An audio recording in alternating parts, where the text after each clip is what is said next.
मिट्टी के घर से करोड़ों तक का सफर। यह वीडियो किसी व्यक्ति के किसी चमत्कार की कहानी नहीं है। यह वीडियो एक व्यक्ति के भूख, अपमान, आस्था, संघर्ष और आत्मविश्वास की कहानी है। एक बच्चा जो भिक्षा मांगने जाता था, कई बार खाली हाथ लौट आता था, कई रातें बिना भोजन के सो जाया करता था। यह वीडियो उन सभी लोगों के लिए है जो हमेशा यही कहते हैं, मेरी तो हालत खराब है, मेरे पास साधन समाधान नहीं है। आज का वीडियो एक ऐसे ही व्यक्ति के बारे में है जिन्होंने मिट्टी के घर से करोड़ों तक का सफर तय किया है, जिन्हें आज दुनिया बागेश्वर धाम सरकार के नाम से जानती है। पंडित धीरेन्द्र कृष्ण शास्त्री, इनका सफर बचपन में पानी की बूंद से टपकती छत और मिट्टी के घर से शुरू हुआ था। अगर यह वीडियो आपने पूरा देख लिया तो आप खुद को पहले जैसा नहीं रख पाएंगे।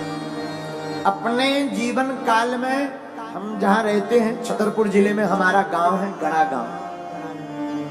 गड़ा गांव छोटा सा गांव है, अब तो ठीक है, छोटा सा गांव। पिताजी तो हमारे कुछ करते नहीं थे। हमारे जीवन का एक वाकया है जो हमें बार बार याद आता है। हमको रही होगी हमारी अवस्था 8-9 साल की। हमने अपनी माताजी से कहा, माताजी स्थिति तो बड़ी बेकार है, भिक्षा मांग करके हम गांव में जाते थे, भिक्षा मांग कर लाते थे, उसी से भोजन बनता था। कई बार तो चावल की रोटी खाकर दिन गुजारे। हम अपनी सत्य घटना बता रहे। एक कपड़ा पहन करके हमने सवा महीना निकाला।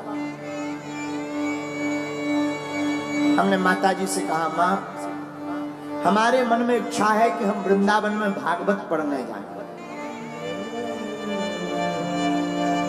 माँ बोली ठीक है। उस जमाने में 2000 रुपया मांगने के लिए हम न जाने कितने घरों पे गए, खुद स्वयं। 8-9 साल की अवस्था होगी, कितने घरों में सिर्फ 2000 रुपया मंगाने गए, किसी ने नहीं दिया।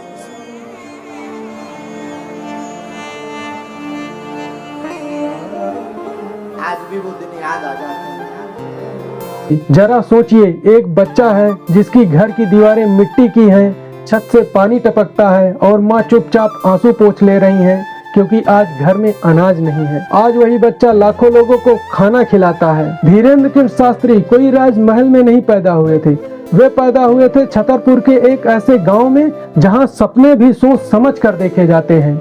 कच्चा मकान, कम आमदनी और एक पिता जो खुद पुजारी थे, लेकिन गरीबी से लड़ते लड़ते थक चुके थे। इंटरव्यू में बाबा रोते हुए कहते हैं, हम भिक्षा मांगने जाते थे, कई बार कुछ भी नहीं मिलता था और वैसे ही लौट आते थे। सोचिए, सालों तक एक बच्चा खाली कटोरा लेकर भगवान के नाम पर निकलता है और शाम को वही कटोरा उसी हालत में वापस आ जाता है। लेकिन कहानी यही खत्म नहीं होती, क्योंकि हर भूखा इंसान कमजोर नहीं होता। कुछ भूख इंसान को भगवान से जोड़ देती है। तकरीबन 8 साल की उम्र में धीरेन्द्र ने सेवा शुरू कर दी। 12 साल की उम्र में उन्होंने जीवन में कुछ ऐसा महसूस किया जिसे शब्दों में नहीं बांधा जा सकता, और यहीं से एक साधारण सा बच्चा साधना में बदलने लगा। कहते हैं, जब पेट भूखा हो और भगवान चुप, तो मन में एक बहुत खतरनाक सवाल गूंजता है, अगर भगवान होते हैं तो भूख क्यों देते हैं, और अगर आस्था सच्ची है तो बच्चों को भिक्षा क्यों मांगनी पड़ती है। धीरेन्द्र कृष्ण शास्त्री के जिंदगी में ये सवाल बहुत जल्दी आ गया था, क्योंकि जब दोस्त स्कूल में टिफिन खोलते थे तब ये कथा की तैयारी करते थे। 9 से 10 साल की उम्र में जब बच्चे खेलते हैं तब ये रामचरितमानस उठाकर दूसरे गांव कथा सुनाने जाते थे। कई बार किसी ने साइकिल दी तो कई बार दोस्तों ने बाइक पर बिठा लिया, और कभी कभी तो पैदल ही निकल पड़ते थे, क्योंकि घर की जिम्मेदारियां कंधों पर आ चुकी थी। एक बच्चा सोचता है, मैं पढ़ूं या परिवार चलाऊं, मैं खेलूं या कथा सुनाऊं, मैं बच्चा बनूं या बड़ा,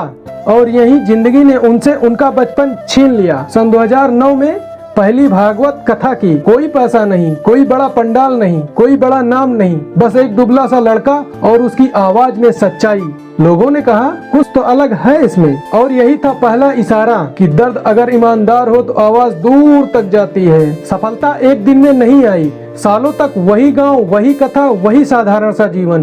कोई मीडिया नहीं, कोई कैमरा नहीं, अगर कुछ था तो दिल में धधकती आग और लोगों के प्रति निस्वार्थ सेवा का भाव। फिर आया सोशल मीडिया का दौर। किसी ने वीडियो काटा तो किसी ने शेयर किया और फिर देखते देखते धीरे धीरे बागेश्वर धाम का वीडियो भारत से बाहर निकल गया। लोग बोले चमत्कार है, कुछ लोग बोले ढोंग है, लेकिन वीडियो चलना बंद नहीं हुआ। जब कोई ऊपर उठता है तो लोग सवाल उठाते ही हैं, पढ़ा लिखा है या नहीं, सच्चा है या अभिनय, संपत्ति कहां से आई। लेकिन एक सवाल कोई नहीं पूछता, क्या वो इंसान अपने पैसों से सेवा कर रहा है या नहीं। लोग कहते हैं नेटवर्क 20 करोड़ हो गई है, लेकिन वही पैसा कैंसर के अस्पताल में और गरीबों के लिए भंडारे में, सैकड़ों गरीब बच्चियों के विवाह में खर्च हो जा रहा है। तो सवाल बदल जाता है कि पैसा बुरा है या इरादा। एक इंटरव्यू में बाबा रो पड़े, बोले कि कभी कभी घर में खाना नहीं बनता था। सोचिए, आज लाखों लोगों को खाना खिलाने वाला कभी खुद भूखा सोया है। समस्या गरीबी नहीं है,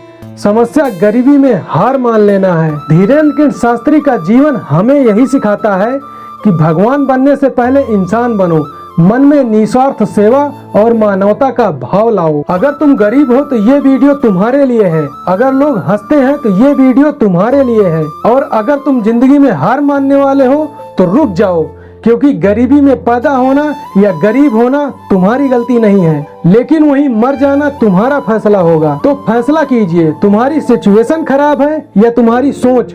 सोच बदलो, जिंदगी में बदलाव आना स्टार्ट हो जाएगा। आज से जीवन में कुछ नया स्टार्ट कीजिए, मुझे खुशी होगी। पर्वत कहता शीश उठाकर तुम भी ऊंचे बन जाओ, सागर कहता है लहरा कर मन में तुम गहराई लाओ, धरती कहती धैर्य न छोड़ो, सिर पर भी हो कितना भार, नभ कहता है फैलो इतना, ढक लो तुम सारा संसार, ढक लो तुम सारा संसार। मैं आशा करता हूँ कि आप अच्छे होंगे। वीडियो पसंद आया तो लाइक करना और चैनल को सब्सक्राइब करना मत भूलना। मिलते हैं आपसे अगली वीडियो में। समय देने के लिए आपका धन्यवाद। जय हिंद, जय भारत।